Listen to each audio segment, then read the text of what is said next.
je comprends une chose. Les combats spirituels, le combat du diable contre ta vie n'a pas seulement pour objectif de te rendre pauvre. Mais l'objectif du combat spirituel contre toi, c'est d'abord de faire en sorte qu'il y ait plus de connexion entre toi et le ciel. Donc le diable, lorsqu'il vient dans ta vie, il ne cherche pas d'abord la pauvreté dans ta vie. L'objectif du diable n'est pas que tu sois pauvre.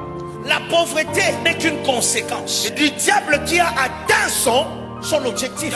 Et il vient rétablir parce que l'homme avait détruit. Si tu es appelé, si Dieu te connaît, si tu es appelé pour de grandes choses, si Dieu a un plan pour ta vie, le diable fera une chose. Le diable va travailler nuit et jour pour que la connexion entre toi et le ciel n'existe plus. Donc si tu es combattu, sache une chose, l'objectif du diable, c'est de te séparer de ta source. Est-ce que tu me comprends? L'objectif du diable est de te séparer de ta source. Donc lorsque tu n'es pas encore par terre financièrement, lorsque tu n'as pas encore perdu ton travail, mais à cause des combats, tu commences à te décourager, à t'affaiblir, à ne plus aimer la prière, sache une chose, le diable a atteint son objectif.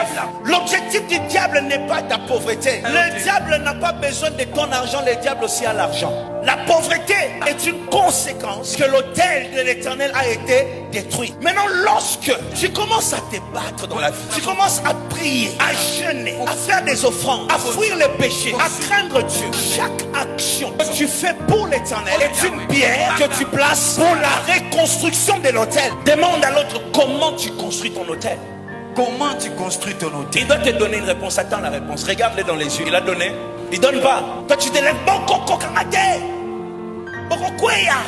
Ce n'est pas comme ça.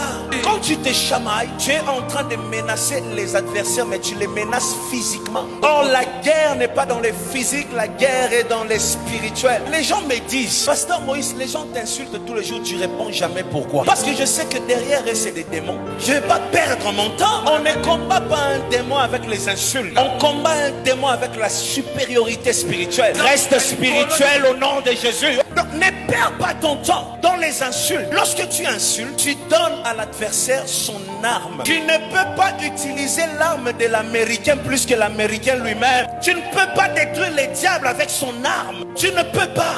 Le diable, c'est le péché. Tu les détruis avec la pureté. Le contraire du péché, c'est la pureté. Et le contraire de la sainteté, c'est être un Superman. C'est-à-dire tu n'es pas un homme ordinaire. La sainteté, c'est être un homme qui est mis à part. Le contraire de ça, c'est vivre une vie de tout le monde. Lorsque tu vois que tu as des promesses, il y a des choses que l'Éternel veut accomplir dans ta vie, commence par une chose, rétablis l'autel. C'est le moment des sacrifices. Celui qui porte des pierres ne rit pas, il transpire. Est-ce que tu m'entends? Quand tu portes des pierres, tu ne souris pas. Tu transpires, tu souffres. Et c'est comme ça qu'on bâtit l'autel. C'est là que tu pries, tu jeûnes, tu crains Dieu. Tu prends des décisions que même ta mère ne peut pas supporter, mais tu prends. Personne ne t'accompagne dans cette décision, mais tu as décidé. Je quitte la maison de cet homme, il ne m'a pas épousé, je pars. C'est là que les gens te regardent et disent, tu es bête. Mais toi tu sais une chose, le feu ne peut pas descendre s'il n'y a pas un autel. La victoire commence par le rétablissement de l'autel. Rétablis ton autel. Quelle est la pierre qui manque pour que ton autel soit complet? La pureté, c'est une pierre. La foi, c'est une pierre. Le respect, c'est une pierre. L'humilité, c'est une pierre. L'offrande, c'est une pierre. Servir Dieu dans l'église, c'est une pierre. Toutes ces choses sont des pierres que tu apportes. Maintenant, pendant que je parle, réfléchis quelle est la pierre qui manque pour que ton autel soit complet. Ce programme vous est proposé par Moïse Mbie Ministries.